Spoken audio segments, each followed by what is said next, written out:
মানুষ ধরেই নিচ্ছেন যে বিজেপি হচ্ছে তৃণমূল কংগ্রেসের শ্যাডো টিম। ক্রেতা চায় চাইনিজ খেতে, আপনি তাকে জোর করে বলছেন না বিরিয়ানি খেতে হবে। দেখুন, বিজেপির পরাজয়ের পেছনে অন্যতম কারণ যেটা, তাদের সাংগঠনিক দুর্বলতা। বিরোধীদের কোনো অ্যাক্টিভিটি নেই, আপনি মোবিলাইজেশনটাই করতে পারলেন না। হকার ইস্যুটা নিয়ে গুরুত্বপূর্ণ কাজ করবার জায়গা ছিল, রুট কজ আইডেন্টিফিকেশন হচ্ছে না। প্রত্যেকটা গভর্নমেন্ট ডিপার্টমেন্টে করাপশনের কথা প্রতিদিন কাগজ খুললেই একদম ফার্স্ট পেজের হেডলাইনে আসছে, তাও তারা জিতছে কি করে? তারা অবান্তর চোর মমতা করে লাফাচ্ছেন। এইটা করে এটা কোনো সলিউশন নয়।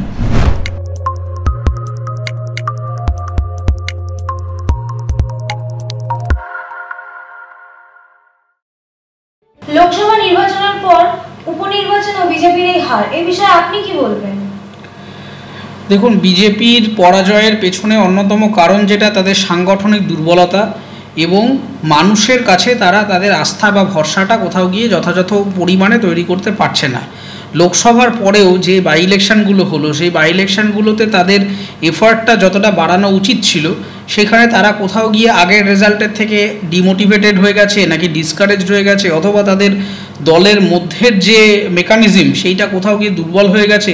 তাদের সেই এফার্টটা যতটা দেওয়া উচিত ছিল সেটা পাওয়া যায়নি, অন্তত সাধারণ মানুষ হিসাবে আমরা সেই এফার্টটা দেখতে পাইনি। এবার আরেকটা যেটা বড় ব্যাপার, সেটা হচ্ছে যেহেতু লোকসভা নির্বাচনে তৃণমূলের একটা আনএক্সপেক্টেডলি ভালো ফল হয়েছে, ফলে তার একটা বড় হাওয়াও এই ভোটে কাজ করেছে। তার কারণ বেশিরভাগই আমরা তো একটা পপুলিস্ট আইডিয়াতে বিশ্বাস করি। আমরা অধিকাংশ ক্ষেত্রে মানুষজনের এরকম একটা ধারণা থাকে যে আছে আমি তাকেই আর একটু এগিয়ে দিই। তার কারণ খুব কমপ্লিমেন্টারি সিট শেয়ারিং, সেটা কিন্তু অন্তত সাম্প্রতিক ভারতবর্ষের সাম্প্রতিক পশ্চিমবঙ্গের রাজনৈতিক ইতিহাসে আমরা খুব একটা দেখতে পাই না। মানুষ সবসময় ধরে নেন যে আচ্ছা, এখানে যদি এমএলএ এই থাকেন, তাহলে আমি যদি কাউন্সিলরও সেই জায়গার সেই দলের লোককে দিই, তাহলে আমার কাজটা তাড়াতাড়ি হবে। তার একটা কারণ আছে, তার কারণ দীর্ঘদিন ধরে আমাদের যে quasi federal structure of the polity, সেটাকে বিভিন্ন দল আস্তে আস্তে ভেঙে দিয়েছে। যখনই দেখা যাচ্ছে কেন্দ্রে এক সরকার, রাজ্যে আরেক সরকার, তারা কাজ করে না, বিল পাস করে না, গভর্নর ডিস্টার্ব করে। আবার ধরুন এমপি অন্য দলের, এমএলএ আরেক জায়গার, প্রপারলি ফান্ড আসে না। এমএলএর সাথে যদি কাউন্সিলর বা ধরুন মিউনিসিপ্যালিটি, তাদের যদি বনিবনা না হয়, সেখানে কাজ থমকে থাকে। এই যে ফেডারাল স্ট্রাকচারটা দীর্ঘদিন ধরে আস্তে আস্তে ভেঙে গিয়েছে, সেইটার জন্য মানুষ এমন একটা বিশ্বাস করে নিয়েছে যে আছে তাকেই আরও শক্তিশালী করা উচিত। তার কারণ আমি কমপ্লিমেন্টারি দিকে বা একটু উল্টো দিকে কাউকে যদি দিই, তাহলে কাজ হবে না, এইরকম একটা ধারণা হয়ে গেছে। এইটা একটা গুরুত্বপূর্ণ ফ্যাক্টর। এছাড়া সাম্প্রতিক যে বিষয় নিয়ে এত কন্ট্রোভার্সি হয়েছে, এত তরজা হয়েছে, যে আরবান ডেভেলপমেন্ট এবং আরবান স্যানিটাইজেশনের যে একটা প্রচণ্ড চেষ্টা অনারেবল চিফ মিনিস্টার যে করলেন, সেইটার একটা গুরুত্বপূর্ণ ভূমিকা কিন্তু এই জায়গাগুলো রয়েছে। আপনি যদি দেখেন যে খুব স্ট্র্যাটেজিক্যালি ভোটের কিছুদিন আগেই মুখ্যমন্ত্রী প্রেস কনফারেন্স করেছিলেন, করে যে জায়গাগুলোয় ভোট অ্যাজ ইফ সেই জায়গাগুলোকে প্যাসিভলি টার্গেট করে সেখানে যে সমস্যাগুলো আছে, এই ধরুন হকারদের সমস্যা বলুন, বা ল্যান্ড এনক্রোচমেন্টের সমস্যা বলুন, পেডেস্ট্রিয়ানদের যে ভেন্ডার্স তাদের যে সমস্যা বলুন, সেইগুলোকে অ্যাড্রেস করে উনি কিন্তু একটা গুরুত্বপূর্ণ অপটিক্স ম্যানেজ করেছেন। তার একটা বড় প্রভাব, তার একটা বড় বেনিফিট তৃণমূল কংগ্রেস পেয়েছে এই ভোটে। এছাড়া অন্যান্য আপনি যদি বলেন বিরোধীরা কেন এই ফলাফল করলো, তার গুরুত্বপূর্ণ কারণ হচ্ছে বিরোধীদের কোনো অ্যাক্টিভিটি নেই। আপনি যদি দেখেন যে মমতা বন্দ্যোপাধ্যায় যখন বিরোধী ছিলেন এক সময়, তখন যখন সিপিএম এই ধরনের কোনো ল্যান্ড এনক্রোচমেন্ট নিয়ে কোনো কাজ করতো, তারা যখন কোনো রকম পলিসি আনতো, সেইটাকে রেজিস্ট করবার জন্য অপোজিশন ফোর্স যেভাবে তৃণমূল কংগ্রেস ডেভেলপ করেছিল যখন তারা বিরোধী ছিল, অথবা কংগ্রেস যখন ক্ষমতায় ছিল, সিপিএম যখন বিরোধী ছিল, তারা যেভাবে কাউন্টার ফোর্সটা ডেভেলপ করেছিল, আমরা যা ইতিহাসে দেখেছি বা পড়েছি। এখন আপনি যদি দেখেন যে এই যে রুথলেসলি আপনি যদি দেখেন যে হকারদের যেভাবে তুলে দেওয়ার একটা প্রচণ্ড চেষ্টা করা হলো, আমি অধিকাংশ ক্ষেত্রে আমি মনে করছি রাইট টু লাইফ ভায়োলেট হয়েছে, সেটা নিয়ে যে প্রপারলি মুভমেন্ট করা, মানুষকে মোবিলাইজ করা, সেটা কোনো ভূমিকাই বিরোধীরা কোথাও গিয়ে রাখলেন না। ফলে খানিকটা তৃণমূলের পক্ষে তো সোজা হয়ে গেল বলা যায়। তার কারণ অপোজিশনের যে কাজ, কনস্ট্যান্ট চেকস অ্যান্ড ব্যালেন্সটা তৈরি করা এবং ক্রমাগত সরকার পক্ষে যে আছে তার উপরে এই এই সার্ভেলিয়েন্সের প্রেশারটা রাখা, যে আমার উল্টো দিকেও কেউ আছে যে আমাকে প্রশ্ন করতে পারে এবং তার জন্য আমি চাপে থাকবো, তার জন্য আমি কারেক্ট গভর্নেন্স আনবার চেষ্টা করব। এই চাপটাই তো আর শাসক দল উপলব্ধি করলো না। তারা তো ধরেই নিল আমি আমার মতো অপটিক্স ম্যানেজ করে খেলে বেরিয়ে যাব। কারণ উল্টো দিকের লোকগুলোর একে ম্যানেজমেন্ট প্রবলেম, তারপরে সাংগঠনিক দুর্বলতা, তারপরে তারা কোনো অ্যাক্টিভিটি মোবিলাইজেশন যেটাকে আমরা বলি, সেই মোবিলাইজেশনটাই করতে পারলেন না। হকার ইস্যুটা নিয়ে গুরুত্বপূর্ণ কাজ করবার জায়গা ছিল। এটাকে করাপশান নিয়ে প্রচণ্ড গুরুত্বপূর্ণ কাজ করবার জায়গা ছিল। আরবান ডেভেলপমেন্টে ম্যাসিভ প্রবলেম, পলিউশন, তারপরে ধরুন ওয়েস্ট ম্যানেজমেন্ট, তারপরে ধরুন বেআইনি ফ্ল্যাট নির্মাণ, ট্যাক্সের ইস্যু, মানে মিউনিসিপ্যাল কর্পোরেশন সিস্টেমের একাধিক লুপহোলস রয়েছে। সেই লুপহোলসগুলোকে বিরোধীরা কি অ্যাড্রেস করলেন, মানুষের কাছে পৌঁছতেও পারলেন না, অধিকাংশ মানুষ সেগুলো নিয়ে জানলই না, দু একটা খবরে এদিক ওদিক ভাইরাল টাইরাল হলো, ব্যাস তারপরে সব চুপ হয়ে গেল। ফলে বেসিক্যালি মোবিলাইজেশনটা হয়নি এবং সেই কারণে একটা মানে অ্যাক্টিভলি বলুন বা প্যাসিভলি বলুন শাসক দলে যারা আছেন মানে রুলিং ডিসপেন্সেশন তারা বেনিফিটেড হয়েছে। ভোটের স্বচ্ছতা নিয়েও তো অনেকাংশে প্রশ্ন উঠছে। দেখুন, এই সমস্ত প্রশ্ন সবসময় যারা হেরে যায় তারা একটা অজুহাত দেওয়ার চেষ্টা করে, কিন্তু যদি স্বচ্ছতা নিয়ে প্রশ্ন ওঠে, নির্বাচন কমিশন আছে তার জন্য, সেখানে তারা জানাবেন। যদি মনে করেন যে ভোটের রেজাল্টে ক্যালকুলেশনে ভুল আছে, তার জন্য জুডিশিয়ারি আছে, কোর্টের কাছে যাবেন। কিন্তু দোষ দেওয়ার আগে নিজেদের প্রবলেমগুলো অ্যাড্রেস করুন যারা দলগুলি রয়েছেন, তাহলে আমার মনে হয় বেটার গভর্নেন্স তৈরি হবে। আপনাদের দলের মধ্যেই সাংগঠনিক ঝামেলা রয়েছে, আপনারা নিজেরাই অধিকাংশ ক্ষেত্রে নেতারা বলেন যে আমি একটা কাজ করতে যাই, গ্রাউন্ড থেকে সাপোর্ট পাই না। আপনাদের লবির সমস্যা রয়েছে, এই একে সাপোর্ট করে, ও তাকে, যেই দেখা যায় যে নমিনেশনটা যার পাওয়ার কথা, একটা দল গ্রুপ অফ পিপল মনে করছে যে এই লোকটা নমিনেটেড হলে আমরা তার হয়ে কাজ করব। সিনিয়র লিডারশিপ যদি সেই লোকটাকে না দিয়ে অন্য কাউকে দেয়, সম্পূর্ণ ওই লবিটা তারা কাজই করছে না কোনো রকম গ্রাউন্ডে। বিরোধীরা অধিকাংশ ক্ষেত্রে সরাসরি কমপ্লেন করেন এইরকম। তো এইরকম একটা ফ্র্যাজাইল স্ট্রাকচার নিয়ে আপনারা কি করে তৃণমূল কংগ্রেসের মতো একটা শক্তিশালী রুলিং ডিসপেন্সেশনকে কাউন্টার করবেন? আপনাদের তো সেই রকম ফোর্স থাকতে হবে। একটা অত বড় শক্তিকে যদি কাউন্টার করতে হয়, আমি একা বলবো আর হয়ে যাবে, এটা তো হয় না। ফলে নির্বাচন কখনোই ফুললি 100% ট্রান্সপারেন্ট ইলেকশন কোনোদিন ভারতবর্ষে হয়নি। সবসময় কিছু না কিছু ঘটনা থাকে, কখনো ইভিএমের প্রবলেম থাকে, কখনো ব্যালট হলে সেখানে আমরা দেখেছি যে তৃণমূলের লোক ব্যালট খেয়ে ফেলেছে, ব্যালট নিয়ে পালিয়ে গেছে। এই ঘটনাগুলো সবসময় part and parcel of the election procedure. সেইগুলোকে চেক করবার জন্যে বা সেইখানে যদি সত্যিই প্রমাণিত হয় তার জন্য পুনরায় রি-ইলেকশন হবে ইত্যাদি হবে। সেগুলো যা যা নির্বাচন কমিশনের গাইডলাইন আছে, তারা যা ডিসাইড করবেন, কোর্ট যে অর্ডার দেবে সেটা হবে। কিন্তু তার মানে এইটা নয় যে 100% একটা করাপ্টেড ভোট হয়েছে। আমি যদি ধরে নিই যে 50% ভোট জালি ভোট, আমি একদম ধরেই নিলাম, কিন্তু বাকি যে 50% মানুষ, তারা তো তৃণমূলকে ভোট দিয়েছেন, আমাকে ধরে নিতে হবে, নাহলে জিতলো কী করে? 100% করাপ্টেড তো ভোট হতে পারে না। তা 50% যদি আপনি মনে করেন যে জালি ভোট হয়েছে, ভোট হাইজ্যাক করা হয়েছে, ট্যাম্পার্ড করা হয়েছে, তাহলে বাকি যে অংশটা ভোট দিচ্ছে তারা কেন ভোট দিচ্ছে, তারা কেন আপনাদেরকে ভোট দিচ্ছে না, সেটাকে তো আইডেন্টিফাই করতে হবে। ফলে আমি বারবার যেটা বলি, প্রত্যেক বিষয়ে রুট কজ আইডেন্টিফিকেশন হচ্ছে না। কেন মানুষ দিচ্ছে না, কেন তারা মনে করছে এত করাপশনের পরেও এই লোকগুলো কেন মনে করছে যে তৃণমূল কংগ্রেসই আইডিয়াল সলিউশন, সেটাকে তো খুঁজে বার করতে হবে বিরোধীদেরকে। কারণ মানুষকে তো বোকা মূর্খ ভাবার কিছু নেই। মানুষ রোজ টিভি খুললে দেখছেন এই নেতার বাড়িতে কোটি কোটি টাকা, ওই নেতা একে পেটাচ্ছে তাকে পেটাচ্ছে, কখনো ধর্ম নিয়ে মারামারি, কখনো জাত নিয়ে মারামারি, কখনো কেউ আইন হাতে তুলে নিচ্ছে, কখনো মব লিঞ্চিংয়ের মতো ঘটনা ঘটছে।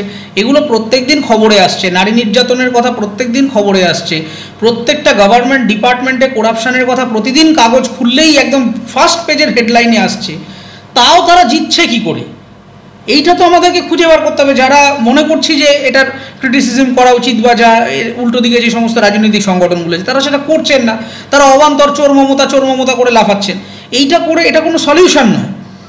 চুরি করেছেন, চুরির অল্টারনেট হিসাবে আপনাকে মানুষকে বোঝাতে হবে, যেটা আপনারা বোঝাতে পারছেন না, আইদার মানুষের কাছে কমিউনিকেট হচ্ছে না। এবং মানুষের কাছে বিজেপিরা অন্তত আমার যেটা মনে হয়, সিপিএম তো এখন দেখুন অলমোস্ট ইনঅ্যাক্টিভ হয়ে গেছে বলা যেতে পারে। জানি না নতুন জেনারেশন নিয়ে এলো, কিন্তু তাদের সেই মানে ভিশনারি লিডারশিপের অভাব রয়েছে, মোস্টলি ইনঅ্যাক্টিভ অধিকাংশ ক্ষেত্রে। বিজেপি যাও বা অ্যাক্টিভিটি করছে, বিজেপির ন্যাশনাল যে ইমেজের যে অবক্ষয়, সেই ইমেজের অবক্ষয়ের ম্যাসিভটা পড়ছে বাংলায় এসে। এবং আমি যেটা বারবার বলি, আপনাদের বিজেপির বাংলার এখন সংগঠনটা চালাচ্ছেন তৃণমূল থেকে বেরিয়ে আসা একদল লোকজন নিয়ে। তো ধরুন আমি যে কারণে তৃণমূল কংগ্রেসকে ভোট দেব না, সেই একই কারণে তো তৃণমূল থেকে দলছুট হয়ে আসা একটি মানুষকে আমি ভোট দেবো না। কারণ যে দুর্বৃত্ত, যে অপরাধী, যে চোর, সে তো সিপিএমে থাকলেও চোর, তৃণমূলে থাকলেও চোর, বিজেপিতে থাকলেও চোর। কারণ অন্যায়টা তো তার স্বভাব সিদ্ধ। তাহলে আপনি একটা অন্যায় করা লোককে আপনি গ্রিন চিট দিয়ে আপনি তাকে ক্লিন চিট দিয়ে ঢুকিয়ে নিচ্ছেন। তার মানে তো এটা আমি ধরে নেব না একজন নাগরিক হিসেবে যে আপনার ওখানে যে লোকটা গেল সে তার আগের অন্যায়গুলো সব চাপা পড়ে গেল। এই মানসিকতাটা কিন্তু অধিকাংশ ক্ষেত্রে বিজেপিকে অনেকটা জায়গায় ব্যাকফুটে ফেলে দিচ্ছে। মানুষ ধরেই নিচ্ছেন যে বিজেপি হচ্ছে তৃণমূল কংগ্রেসের শ্যাডো টিম, যে ওখানে যারা একটু পাচ্ছে না তারা ব্যাকআপ হিসেবে বিজেপিকে নিচ্ছে। এইটা একটা কিন্তু জেনারেল আইডিয়া। সবাই ধরে নিচ্ছে বিজেপিকে দেওয়া তৃণমূলকে দেওয়া একই, তার থেকে এ আছে ক্ষমতা একে দাও। এই সাইকোলজিটা খুব ডেঞ্জারাস। কেন আপনি অন্যের ছত্রছায়ায় থাকবেন? আপনার নিজস্ব কোনো টিম নেই কেন? আপনার নিজস্ব কোনো আইডিয়াস নেই কেন? আপনার নিজে যারা দীর্ঘদিন ধরে ভারতীয় জনতা পার্টি করছে সেই লোকগুলোকে সামনে নিয়ে আসুন, তাদেরকে দিয়ে মানুষের কাছে আস্থা তৈরি করুন। আপনাদের যে এজেন্ডা আছে, বক্তব্য আছে, সেইগুলোকে নিয়ে আসুন। আর বিজেপির আরেকটা বড় প্রবলেম হচ্ছে যে তারা বাঙালিকে বোঝে না, যেই জায়গাটা কিন্তু মমতা বন্দ্যোপাধ্যায় দুর্দান্তভাবে বোঝেন। একাধিক করাপশনের পরেও তিনি কিন্তু ওই জায়গাটার অঙ্কটা খেলে তিনি বেরিয়ে যাচ্ছেন। বিজেপির এই যে radical approach towards the society, সেটা কিন্তু বাঙালি, সত্যি কথা বলতে ওই মার্কেটিংয়ের ভাষায়, বাঙালি এটা খাচ্ছে না। তার কারণ বাঙালির একটা নিজস্বতা রয়েছে। সেই নিজস্বতাটার ওপরে আপনি যদি জোর করে কিছু ইম্পোজ করেন, মানে সেটা হ্যাবিট হতে পারে, কালচার হতে পারে, ভাষা হতে পারে, ধর্ম হতে পারে, সেইটা কিন্তু বাঙালি নেবে না। বাঙালিও রামের পুজো করে, বাঙালিও শিবের পুজো করে, দুর্গার পুজো করে, বাঙালিও আল্লাহর আরাধনা করে, আবার ক্রিসমাসের উৎসবে জিসাসের আরাধনা করে। ফলে প্রত্যেক বাঙালির একটা নিজস্বতা রয়েছে। আপনি যার কাছে, মানে দেখুন এখন ভোটটা তো সম্পূর্ণ একটা মার্কেটিংয়ের মতো হয়ে গেছে। এখন ভোট সেল করা হয় পলিসির মাধ্যমে। পলিসিটাকে আপনি বলছেন যে আমি এটা নিয়ে আসছি, এটা আমার আইডিয়া, এটা আমার আদর্শ, তার বিনিময়ে আপনি আমাকে ভোট দিন। তো ভোটটা সিম্পল একটা প্রোডাক্ট। তো আপনি একটা প্রোডাক্ট বিক্রি করতে যাচ্ছেন একটা মানুষের কাছে, আপনি আপনার কনজিউমার বা বেনিফিশিয়ারি বা কাস্টমারকে আপনি চেনেনই না, ক্রেতাকে। ক্রেতা চায় চাইনিজ খেতে, আপনি তাকে জোর করে বলছেন না বিরিয়ানি খেতে হবে, তা ক্রেতা খাচ্ছে না, বলছে তো দোকানদার তো জোর করে আমাকে, আমি চাইনিজ দোকান আমি খুঁজে নেব। এবার পাশের দোকানে দেখা যাচ্ছে সেটা ভালো চাইনিজ না, ফাস্ট ফুড চাইনিজ, বাজে তেল টেল দিয়ে বানায়। কিন্তু আমার যেহেতু চাইনিজ খেতে ইচ্ছে করছে, আমি জোর করে বিরিয়ানি না খেয়ে আমি কম্প্রোমাইজ করছি এবং ওই ফাস্ট ফুডের পচা তেলের চাইনিজটাই খাচ্ছি। আমি পেলাম না ভালো চাইনিজ। আপনি যদি আমাকে অথেন্টিক চাইনিজ দিতেন, আমি চলে যেতাম আপনার দোকানে। তো আমার কি চাই, আমার কি চাহিদা, আমার কি অ্যাসপিরেশন, রিজিয়নাল অ্যাসপিরেশন। বিজেপির ফান্ডামেন্টাল প্রবলেম হচ্ছে যে ন্যাশনাল এবং ম্যাক্রো লেন্স থেকে স্টেটকে দেখা। এটা কিন্তু ভারতবর্ষের যারা কনস্টিটিউশন ফ্রেম করে গেছেন তারাই বুঝে গেছেন যে এটা সম্ভব নয়। ভারতবর্ষ এত বড় ভৌগোলিক এলাকা এবং এত ফেডারেটেড কালচার রয়েছে এখানে, যে দিল্লির চোখে বাংলাকে কেন কর্ণাটককেও দেখা যাবে না, ইউপিকেও দেখা যাবে না, কাশ্মীরকেও দেখা যাবে না, মণিপুরকেও দেখা যাবে না, পাঞ্জাবকেও দেখা যাবে না। প্রত্যেক স্টেটের একটা নিজস্বতা রয়েছে, তার একটা নিজস্ব লম্বা ইতিহাস রয়েছে, নিজস্ব সংস্কৃতি, ভাষা, তার অ্যাসপিরেশন। সেই জিনিসগুলোকে রিফ্লেক্ট করতে হবে তো ন্যাশনাল প্ল্যাটফর্মে আমাকে। তো আমি রিফ্লেকশনটা যদি নাই ফিল করি, আমি যদি মনেই করি যে আপনি এলিয়েনেটেড, আমার মনে হচ্ছে আপনি এই যে জায়গাটা তৃণমূল বারবার অ্যাড্রেস করে যে বিজেপি বহিরাগত, কেন বলছি? আপনি এমন লোকজনদের নিয়ে আসছেন যারা কমিউনিকেট করছে, তারা বাঙালি সম্পর্কে জানে না, বাংলা ভাষা সম্পর্কে জানে না, বাংলার ইতিহাস সম্পর্কে জানে না, কখনো ইতিহাসকে ভুল ইন্টারপ্রেট করছে, কখনো বাঙালিকে এমন কিছু বলছে তাতে মানে বাঙালি কোথাও এলিয়েনেটেড ফিল করছে। তো আপনি বাংলার নিজস্ব টিম তৈরি করুন যদি আপনাকে এদেরকে কমব্যাট করতে হয়, যাতে নিজস্ব অ্যাসপিরেশনগুলো রিফ্লেক্ট করতে পারে এবং বাঙালি যাতে মনে করে যে হ্যাঁ আপনিও বাংলার পার্ট। এখনও কিন্তু আপনাদের মধ্যে মানে মানুষের আইডিয়া টুয়ার্ডস বিজেপি একটা এক্সক্লুশন, যে ও তো উত্তর ভারতের পার্টি, ও তো ইউপির দল, ও তো দিল্লির দল, ও কি বুঝবে, আমার কি দরকার। এই যে জায়গাটা, যেই জায়গাটা দিদি চোর হোক কিন্তু ও তো মানে বোঝে, তাই সুন্দর একটা ইভেন্ট করে, এখানে বাউল মেলা করে, এখানে একটা ফুড ফেস্টিভ্যাল করে, সেগুলোর হয়তো অ্যাক্টিভিটি নেই। আপনি হয়তো বলবেন মানুষকে যে রেজাল্ট কী হচ্ছে, আইওয়াশ হচ্ছে, হ্যাঁ আইওয়াশ হচ্ছে, কিন্তু মানুষ সেই আইওয়াশে চলে যাচ্ছে, সেই আবার ওই ফাস্টফুড চাইনিজের গল্প। আপনি অথেন্টিক চাইনিজটা দিলে আমি ফাস্টফুড খাবো কেন, আপনার ভালো চাইনিজের দোকানে যাবো।